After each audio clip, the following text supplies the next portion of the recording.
लोगों से रिक्वेस्ट करूंगा आप सभी प्रश्नों का आंसर ध्यान से देंगे। आपको आंसर ऐसे देना है जैसे आप एग्जाम हॉल में बैठे हुए हैं और क्वेश्चन पेपर जो है वो आपके सामने रखा हुआ है। ठीक है, सभी का आप आंसर देने का प्रयास करेंगे ईमानदारी से। जो भी प्रश्न नहीं बनेगा उसको स्क्रीनशॉट लेंगे और वीडियो खत्म होने के बाद 1 से 2 बार रिवाइज करेंगे ताकि ये सारा प्रश्न जो है वो आपका याद हो जाए। ठीक है, चलिए शुरू करते हैं। देखिए पहला प्रश्न आपके समक्ष आपके स्क्रीन पर हम्पी नगर किस साम्राज्य से संबंधित है। अब देखिए हम्पी नगर आ गया है, आप सबको बिल्कुल राइट आंसर देना है। हम्पी नगर जो है वो मौर्य साम्राज्य से है, गुप्त साम्राज्य से संबंध है, या फिर बहमनी या फिर विजयनगर साम्राज्य से। और देखिए प्रश्न आपको कई बार पूछा हुआ है, इसलिए एक भी स्टूडेंट का ये आंसर जो है गलत नहीं होना चाहिए। ठीक है, बहुत बढ़िया, बिल्कुल राइट आंसर आपका हो जाएगा विजयनगर साम्राज्य। ध्यान रखिएगा हम्पी जो नगर है वो विजयनगर साम्राज्य से संबंधित है। राइट आंसर ऑप्शन डी हो जाएगा। विजयनगर साम्राज्य का स्थापना 2 भाई ने मिलकर के किया था, आप सबको पता ही होगा। एक का नाम था हरिहर और एक का नाम था बुक्का। ठीक है, 2 भाई ने मिलकर के 1336 में जो है विजयनगर साम्राज्य की स्थापना किया था। अगला प्रश्न है क्वेश्चन नंबर 2, कलिंग की लड़ाई कब लड़ी गई थी। कलिंग की जो लड़ाई है वो कब लड़ी गई थी, बिल्कुल 261 ईसा पूर्व में। राइट आंसर आपको ऑप्शन ए हो जाएगा। बहुत बढ़िया, 2021 का एनुअल एग्जाम में जो है आपको ये पूछा गया है, एकदम आप लोग सही आंसर दे रहे हैं, क्या बात है। अगला प्रश्न देखिए क्वेश्चन नंबर 3, मुद्रा राक्षस जो है वो किसकी रचना थी। 2021 का एनुअल एग्जाम में ये भी आपका पूछा हुआ है, फटाफट जवाब देंगे। ये जो मुद्रा राक्षस है वो किसकी रचना थी। बहुत बढ़िया, बिल्कुल थर्ड का आंसर हो जाएगा विशाखा दत्त। ऑप्शन आपका बी बिल्कुल सही हो जाएगा थर्ड नंबर प्रश्न का। ठीक है, अब अगला प्रश्न देखिए क्वेश्चन नंबर 4, अखिल भारतीय किसान सभा का गठन किया गया था। बताइए ये कब किया गया था, 1940 ईस्वी में, 36 ईस्वी में, 26 में या फिर 30 में। तो अखिल भारतीय किसान सभा का जो गठन है वो कब किया गया था, तो ये जो है 1936 ईस्वी में किया गया था। ऑप्शन बी आपका बिल्कुल सही हो जाएगा। बहुत बढ़िया मुशर्रफ, क्या बात है, एकदम। रीना कुमारी बिल्कुल आपका भी सही आंसर है। सानिया परवीन आपका भी बिल्कुल सही आंसर है। अब अगला प्रश्न देखिए क्वेश्चन नंबर 5, बिहार कब अलग राज्य अस्तित्व में आया। बिहार जो है वो कब अलग राज्य अस्तित्व में आया था। 5 का बिल्कुल राइट आंसर हो जाएगा 1 अप्रैल 1912 को। ध्यान रखिएगा ऑप्शन आपका ए जो है बिल्कुल सही हो जाएगा। अब अगला प्रश्न है क्वेश्चन नंबर 6, जैसे कि आप सबको पता होगा तीर्थ यात्रा कर हो गया और एक जजिया कर हो गया, इनको समाप्त कौन किया था, अकबर किया था। आपको ये भी प्रश्न पूछा जाता है कि तीर्थ यात्रा कर और जजिया कर इन दोनों को समाप्त करने वाला कौन सा राजा है, तो वो है अकबर। ठीक है, अब यहाँ पर आपको पूछा गया कि अकबर ने जो है तीर्थ यात्रा कर को कब समाप्त किया था। बिल्कुल 6 का यहाँ पर राइट आंसर आपका हो जाएगा 1563 ईस्वी में। ध्यान रखिएगा ऑप्शन आपका ए बिल्कुल सही हो जाएगा 6 नंबर क्वेश्चन का। अब अगला प्रश्न है क्वेश्चन नंबर 7 जो कि काफी इंपॉर्टेंट है, किस मुगल शासक ने दास प्रथा समाप्त किया था। दास प्रथा का मतलब क्या होता है, जैसे आप लोग जानते हैं पहले जो है नौकरों को खरीदा जाता था, है ना, कोई भी मजदूर को पहले खरीदा जाता था, बेचा जाता था, तो उसी को हम लोग बोलते हैं दास प्रथा। और आप सबको पता ही होगा दास प्रथा जो है वो भी अकबर ने ही समाप्त किया था, यानी कि 7 का राइट आंसर आपका ऑप्शन बी हो जाएगा। तो किस मुगल शासक ने दास प्रथा समाप्त किया था, अकबर ने किया था। राइट आंसर आपका ऑप्शन पी हो जाएगा। बहुत बढ़िया, बिल्कुल बहुत ही शानदार आप लोगों का आंसर है। अब अगला प्रश्न देखिए क्वेश्चन नंबर 8, मुगल काल के भारतीय फारसी स्रोत किसान के लिए आमतौर पर प्रयोग करते थे। यानी कि आपको पूछा जा रहा है कि जब यहाँ पर मुगल सल्तनत था तो उस वक्त में भारतीय किसान को किस नाम से बुलाया जाता था, है ना। फारसी स्रोत जो है किसान के लिए कौन से शब्द का प्रयोग करते थे, रैयत या रियाया या मुजारियन या फिर आसामी या किसान। तो हम लोग जानते हैं उस समय जो है किसान के लिए रैयत का भी इस्तेमाल होता था, रियाया का भी, मुजारियन का भी, और आसामी और किसान, यानी कि राइट आंसर आपका ऑप्शन डी हो जाएगा। ठीक है, उस वक्त में किसान को मुजारियन भी बोला जाता था, रैयत भी बोला जाता था, आसामी भी बोला जाता था। अगला प्रश्न है क्वेश्चन नंबर 9, पाटलिपुत्र नगर की स्थापना उदयन ने किस नदी के संगम पर की थी।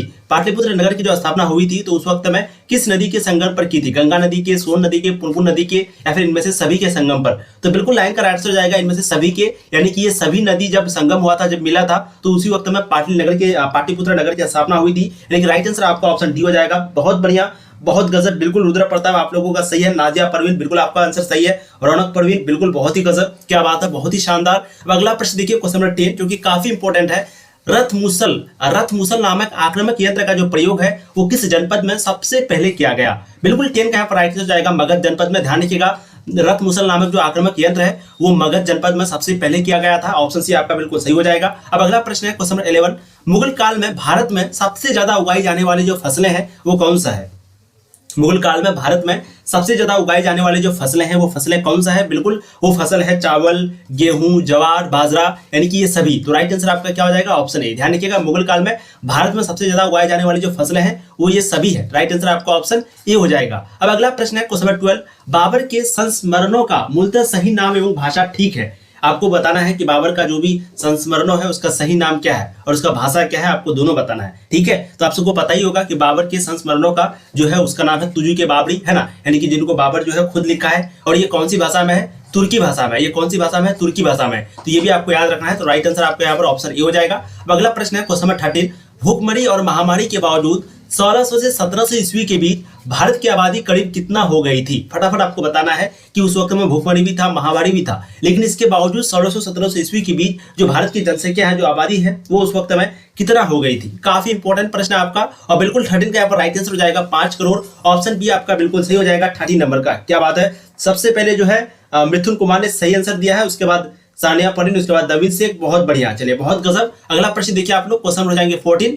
हरिहर और बुक्का ने विजयनगर साम्राज्य की स्थापना कब की थी? तो हमने अभी आपको बताया कि हरिहर और बुक्का दोनों भाई ने मिलकर के 1336 ईस्वी में जो है विजयनगर साम्राज्य की स्थापना की थी। राइट आंसर आपका ऑप्शन ए हो जाएंगे। अगला प्रश्न है क्वेश्चन नंबर 15। वेदों की संख्या कितनी है? तो हम लोग जानते हैं वेदों की संख्या 4 है, ऋग्वेद, यजुर्वेद, सामवेद, अथर्ववेद, है ना। तो राइट आंसर आपका क्या हो जाएगा? Option A. तो वेदों की संख्या जो है टोटल 4 है। आप सभी को इसका आंसर जो है आनी चाहिए, ठीक है। अगला प्रश्न है क्वेश्चन नंबर 16। कनिष्क का राज्यारोहण जो है कब हुआ था? कनिष्क का राज्यारोहण कब हुआ था? 16 का राइट आंसर हो जाएगा 78 ईस्वी में। याद रखिएगा ऑप्शन बी आपका बिल्कुल सही हो जाएगा 16 नंबर प्रश्न का। बहुत बढ़िया, बहुत गजब। अब अगला प्रश्न देखिए, क्वेश्चन आपको जाएंगे 17। विजयनगर तथा बहमनी के बीच प्रायः किस क्षेत्र को लेकर के हमेशा संघर्ष होता था? विजयनगर और बहमनी के बीच प्रायः किस क्षेत्र को लेकर के हमेशा संघर्ष होता था? तो इसका जो राइट आंसर है वो हो जाएगा रायचूर दोआब, यानी कि ऑप्शन डी आपका 17 का बिल्कुल सही आंसर हो जाएंगे, ठीक है। अगला प्रश्न देखिए क्वेश्चन नंबर 18।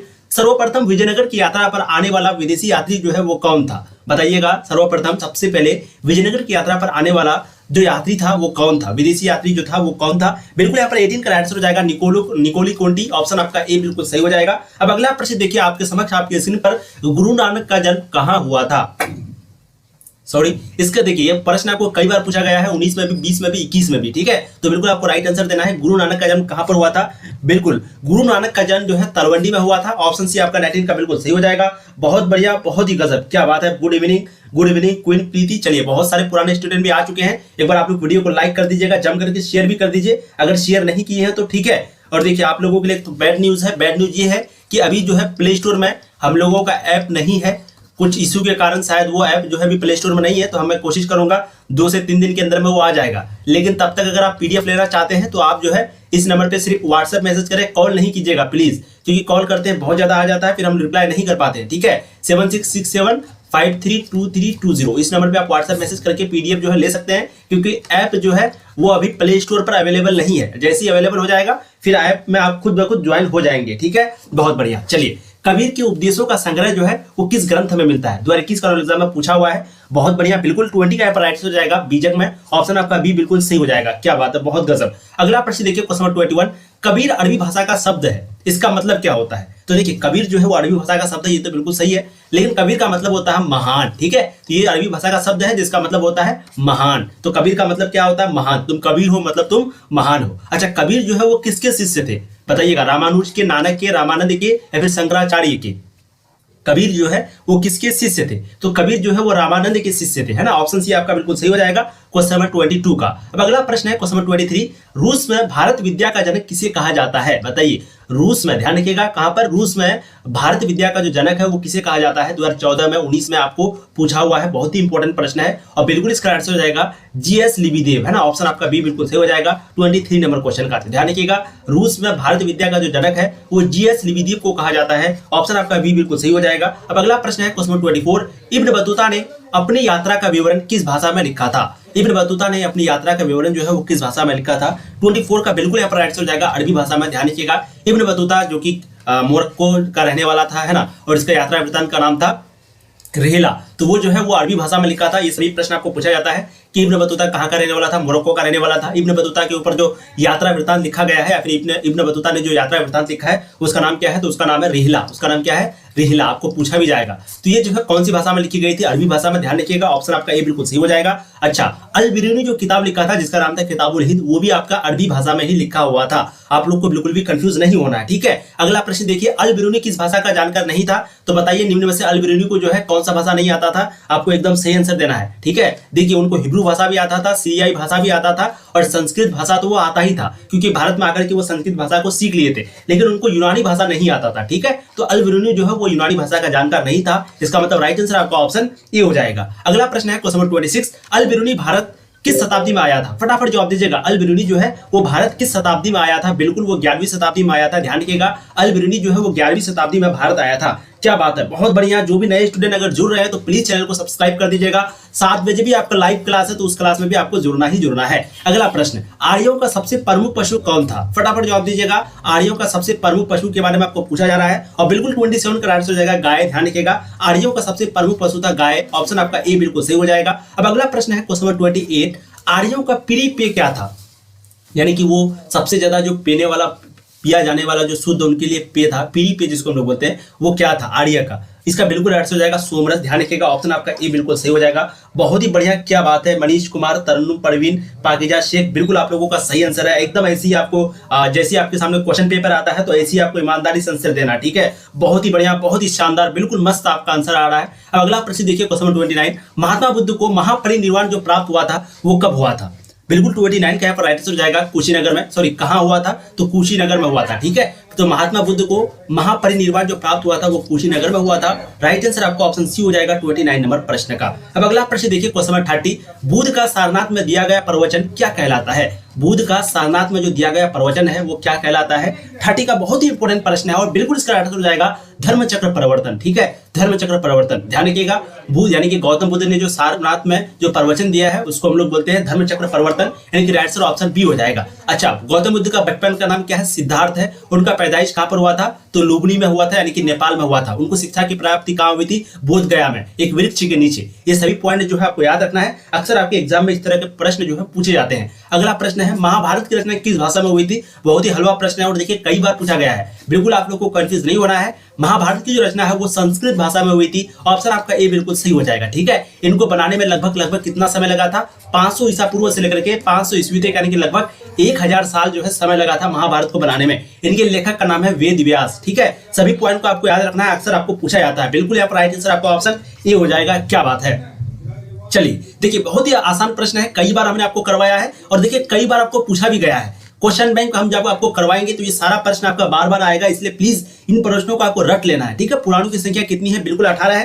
राइट आंसर आपका ऑप्शन बी हो जाएगा। बहुत बढ़िया। चलिए अगला प्रश्न देखिए क्वेश्चन 33, श्रीमद् भगवद गीता के महत्व पर किसने विचार व्यक्त किए? बताइएगा, श्रीमद् भगवद गीता के महत्व पर किसने अपना जो है विचार को व्यक्त किए थे? महात्मा गांधी ने, विवेकानंद ने, बाल गंगाधर तिलक ने, या फिर सभी ने? तो हम लोग जानते हैं बिल्कुल इस पर जो है सभी ने अपने विचार व्यक्त किए थे। राइट आंसर आपका ऑप्शन डी हो जाएगा, यानी कि श्रीमद् भगवद गीता पर ये सभी लोग जो है अपने विचार को व्यक्त किए थे, ठीक है। अगला प्रश्न है, मनुस्मृति के रचयिता कौन है? यानी कि आपको बताना है कि मनुस्मृति का लेखक कौन है। हम लोग जानते हैं मनुस्मृति का लेखक का नाम है मनु, ठीक है। तो राइट आंसर आपका ऑप्शन सी हो जाएगा। मनुस्मृति के रचयिता का नाम है मनु। आप जितना प्रैक्टिस करेंगे उतना आपके लिए फायदा होगा। Practice makes a man perfect, यानी कि जितना आप प्रैक्टिस करेंगे उतना आपके लिए फायदा है, ठीक है। तो अगर आपकी तैयारी अच्छी है, नहीं है, इससे कोई दिक्कत नहीं है, बस आप प्रैक्टिस ज्यादा से ज्यादा करें। जितना आप इस प्रकार के प्रश्नों को देखेंगे आपका जो कॉन्फिडेंस है वो उतना ज्यादा बढ़ेगा, आपको उतना ज्यादा ये प्रश्न जो है याद होगा। इसलिए प्लीज ज्यादा से ज्यादा मेहनत करें और वीडियो को शेयर भी ज्यादा से ज्यादा करें, ताकि जिनको पता नहीं है इस चैनल के बारे में प्लीज उनको भी पता चले। तो प्लीज आप लोग व्हाट्सएप ग्रुप में, स्टेटस में कहीं भी हो लगाया जरूर करें। चलिए अगला प्रश्न देखिए, काफी इंपॉर्टेंट है। निम्न में से महिला संत थी? तो हम लोग जानते हैं मीरा जो है, अंडाल जो है, क्राइकल जो है, ये सभी क्या है? महिला संत थी, है ना। ऑप्शन आपका डी बिल्कुल सही हो जाएगा। अब अगला प्रश्न है क्वेश्चन नंबर 36, धम्म की शुरुआत किसने की? तो हम लोग जानते हैं ये जो है अशोक ने किया था, है ना। अशोक का धम्म के नाम से भी हम लोग जानते हैं। तो अशोक का धम्म, इसका मतलब हुआ कि धम्म की जो शुरुआत है वो अशोक ने की। अच्छा, धम्म क्या है? तो धम्म भी जो है एक प्रकार का धर्म है जो कि अशोक के द्वारा शुरू किया गया था और इसमें सभी धर्मों से जो भी अच्छी बातें हैं उनको लेकर के इस धर्म में लिखा गया था। यहाँ पर सभी धर्म रह सकते थे।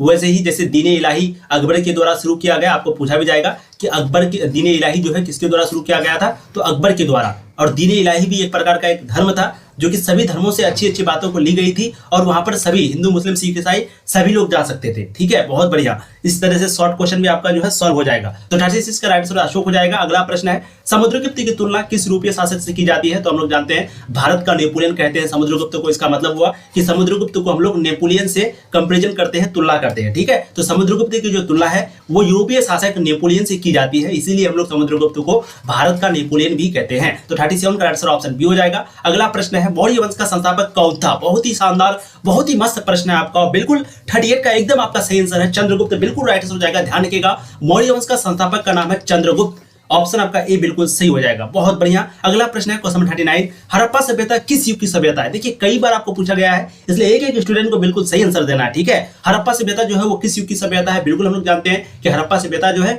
वो कांस्य युग की सभ्यता है, यानी कि ऑप्शन सी आपका 39 का बिल्कुल सही हो जाएगा। अब अगला प्रश्न है क्वेश्चन नंबर 40, भारतीय सिविल सेवा परीक्षा इंग्लैंड तथा भारत में एक साथ कब आयोजित की जाने लगी? बताइएगा, भारतीय सिविल सेवा जो परीक्षा है वो इंग्लैंड और भारत में एक साथ से कब से आयोजित की गई थी? तो 40 का यहाँ पर राइट हो जाएगा 1922। ध्यान रखिएगा, ऑप्शन आपका बी बिल्कुल सही हो जाएगा क्वेश्चन नंबर 40 का। अगला प्रश्न है question number 41, Asiatic society of Bengal की जो स्थापना है वो कब की गई थी? एशियाटिक सोसाइटी ऑफ बंगाल की जो स्थापना है वो कब की गई थी? 85 में, 86 में, 87 में या फिर 88 में?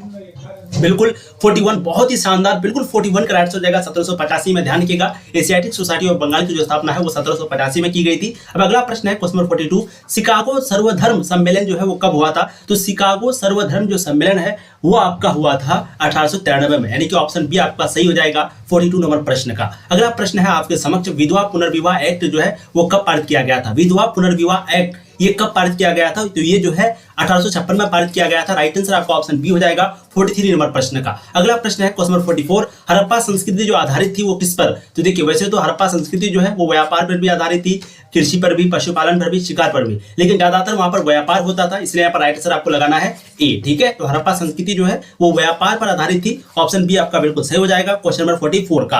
अगला प्रश्न है क्वेश्चन नंबर 45, हड़प्पा सभ्यता के लोग उपासना करते थे, बताइए किसकी? तो हड़प्पा सभ्यता के लोग जो है वो मातृ देवी की उपासना करते थे, ठीक है। मातृ जो है वो ऐसे लिखा जाता है, ध्यान दीजिएगा, आपको यहाँ पर ऐसे करके लिखना है। राइट आंसर यहाँ पर ऑप्शन सी हो जाएगा 45 नंबर प्रश्न का। बहुत बढ़िया, बहुत गजब। अगला प्रश्न देखिए क्वेश्चन नंबर 46, हड़प्पा सभ्यता का स्वरूप था। हम लोग जानते हैं हड़प्पा सभ्यता जो है वो क्या है? नगरीय सभ्यता है, यानी कि वो शहरीय सभ्यता है, ठीक है। और वहीं पे वैदिक सभ्यता जो है वो क्या है? ग्रामीण सभ्यता है। तो यहाँ पर आपको पूछा जा रहा है हड़प्पा सभ्यता का स्वरूप क्या है? तो वो शहरीय है, ऑप्शन आपका बी बिल्कुल सही हो जाएगा क्वेश्चन नंबर 46 का। बहुत बढ़िया। अगला प्रश्न देखिए क्वेश्चन नंबर 47, सूफी संतों की गतिविधियों के केंद्र को क्या कहा जाता है? बताइएगा, सूफी संतों की गतिविधियों के केंद्र को क्या कहा जाता है? 47 का बिल्कुल यहाँ पर राइट हो जाएगा खानका। ध्यान रखिएगा, ऑप्शन सी आपका बिल्कुल सही हो जाएगा। बहुत बढ़िया, बहुत जबरदस्त। 7 बजे भी आपका एक क्लास होगी, लाइव क्लास होगी, पॉलिटिकल साइंस की या फिर हिंदी की होगी, दोनों में से किसी का भी होगा, इसलिए उसमें भी आपको ज्वाइन होना जरूरी है, ठीक है। अब इसका आंसर दीजिएगा, सूफी संतों की गतिविधियों के केंद्र को क्या कहा जाता है? तो इसके गतिविधियों के केंद्र को कहा जाता है खानका, ऑप्शन सी बिल्कुल सही हो जाएगा। अगला प्रश्न देखिए क्वेश्चन 48, सेल्यूकस ने अपनी पुत्री का विवाह किस राजा से किया? सेल्यूकस ने अपनी पुत्री का विवाह किस राजा से किया? तो ये जो है अपनी पुत्री का विवाह चंद्रगुप्त मौर्य से किया, ऑप्शन सी आपका 48 का बिल्कुल सही हो जाएगा। अगला प्रश्न है क्वेश्चन 49, धर्म विजय का उल्लेख अशोक के किस शिलालेख में है? धर्म विजय का जो उल्लेख है वो अशोक के किस शिलालेख में है? 49 का राइट आंसर आपका हो जाएगा 13वें शिलालेख में, ऑप्शन सी आपका बिल्कुल सही हो जाएगा। अगला प्रश्न देखिए क्वेश्चन 50, कालिदास किसके समकालीन थे? कालिदास जो है वो किसके समकालीन थे? बिल्कुल 50 का राइट आंसर हो जाएगा चंद्रगुप्त द्वितीय। ध्यान रखिएगा, कालिदास जो है वो चंद्रगुप्त द्वितीय के समकालीन थे, ऑप्शन सी आपका बिल्कुल सही हो जाएगा 50 नंबर प्रश्न।